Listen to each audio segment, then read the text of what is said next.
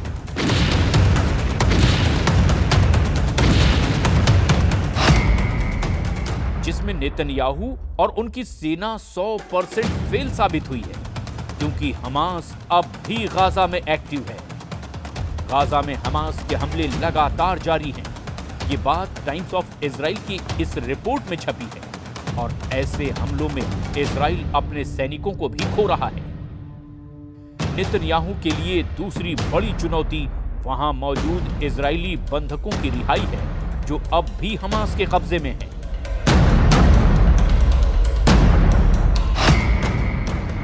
इसमें भी नेतन्याहू और उनकी बहुत ही आधुनिक सेना 100% फेल साबित हुई है। इजरायली बंधक अब भी हमास के कब्जे में हैं। इजरायली अखबार हॉरेट्स में छपी खबर बताती है कि नेतन्याहू पर दबाव बढ़ाने की कोशिश हो रही है।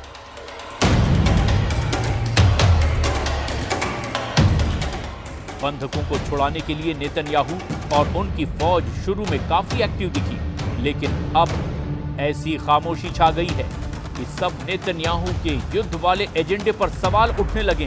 गाजा में 450 दिनों की बमबारी ताजा रिपोर्ट बहुत खतरनाक है और आंकड़े ऐसे हैं जिस पर अमेरिका से लेकर यूरोप तक सवाल उठाने से बच रहे हैं। गाजा पर इजराइल की बमबारी में अब तक 46,000 से ज्यादा फिलिस्तीनी नागरिकों की मौत हो चुकी है। इनमें करीब 20,000 बच्चे थे। वहीं हमास के कब्जे में करीब 100 बंधक हैं और उनको छुड़ाने के लिए इजराइल में लगातार सीज फायर की मांग की जा रही है।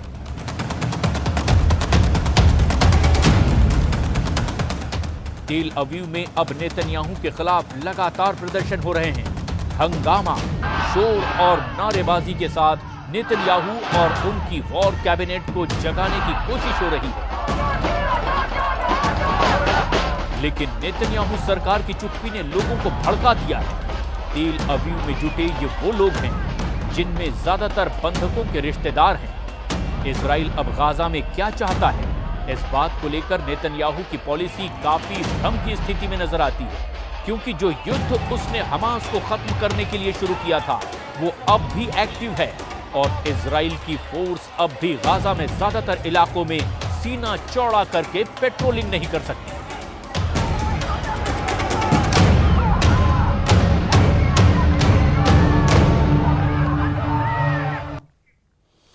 और सीरिया को खोने के बाद ईरान बहुत ज्यादा परेशान है।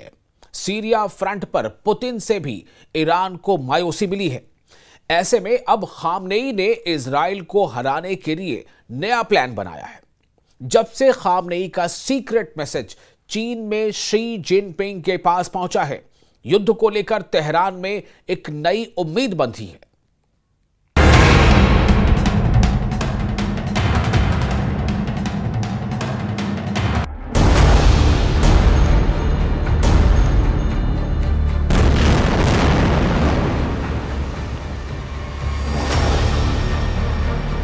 क्या ईरान ने मास्टर स्ट्रोक चल दिया है?